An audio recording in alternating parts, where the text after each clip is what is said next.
Nagawa mo na ba ito sa ube condensed milk? Kung hindi pa at palaging palpak ang gawa mo nito, eto na ang sagot. Oo, lagay ka ng harina, evaporated milk, tapos haluin mo lang. Hindi pa nakasindi yung kalan niyan ha. Oo, yung apoy wala pa. Oo, diyan ko na lang siya dinirekta haluin kasi para isang anuhan lang, isang gayakan, isang hugasan lang. Ube condensed milk, ilagay natin. Yung mga eksaktong sukat, ayan, nasa dulo ng video, pwede mo nang i-forward kung gusto mo nang makita at naku-curious ka na. Oo, nandun lahat. Pwede i-forward. Napo-forward yung video. Oo, try mo, galawin mo yung video, i-click mo, tas usod-usod mo, malalaman mo, promise. Okay? Halu-haluin lang natin. Tapos pagka sa tingin mo, lusaw na yung harina, sintihan mo na yung kalan. Tapos, diretso lang sa paghalo hanggang sa maging dough texture siya. Ayan, katulad nung ipapakita ko dito sa video, ganyan. Yung mahirap-hirap na siyang haluin. Oo. Pero, itong mixture na to, itong recipe na sinashare ko sa inyo, napakadali lang gawin ito. As in, hindi rin naman siya nakakangalay halu-haluin. Kahit sabihin mo na ganyan yung texture niya, sobrang lapot o sobrang, ganyan. Lagkitin. Yung dough ba? Parang pamasa na siya, oo. Pangmasa na, ganun.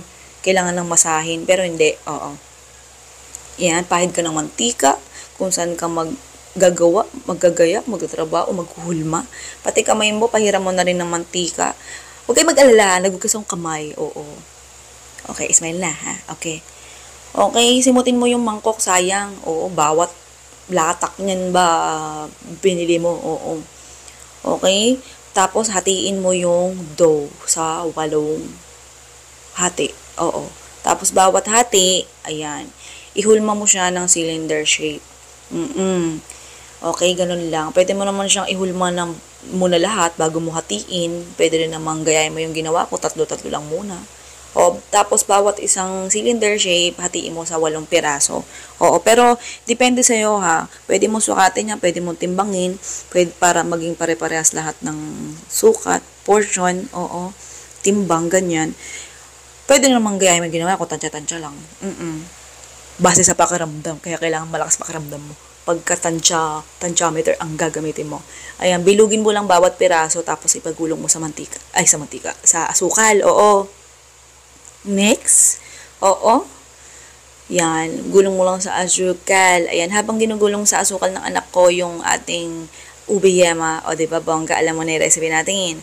Oo, ganyan. Comment ka naman sa baba kung taga saan ka. Malay mo, ikaw na yung susunod natin na mabigyan ng libreng electric hand mixer or silicone utensil, o diba bongga. O diba hanggang ngayon hindi pa rin tapos asukal yung anak ko. Okay, kung gusto mo malaman yung kung saan mabibili yung mga rekado, labas ka sa bahay mo, punta ka palengke, isang lingon mo lang, kita mo na agad. O, diba? Charot. Okay? Ayan. Ito yung sinasabi ko, yung plastic ba kung saan mabibili. Ilalagay ko na lang yung link niyan sa comment section or kaya sa description. Okay? Pati itong sealer na ginamit natin or parang plancha style siya. Oo. Ayan, sealer sa plastic na gamit natin. Ayan. Bawat serving nito, bawat isang plastic, ayan, maglagay ka ng 2 piraso ng ube yema. Ayan, tapos pwede mo nang ibenta ng 3 pesos. Pwede na naman 4 pesos. Oo. Don't worry. Oo. Kasama na sa costing yung ating consume sa kuryente, gas, labor. Oo. Kasama na sa porsyento doon sa patong dito sa tubo. Oo. Sa bawat recipe, negosyo na sinishare ko sa inyo. Kasama na doon. Oo. Hindi mo lang halata. Kasi pagka inan ako masyadong komplikado pa yung iba kasi hindi ganong maunawaan. Ito kasi isang bagsakan. Carry na. Okay, ito nila sa recipe at costing. Sige na, goodbye, good luck. Love you.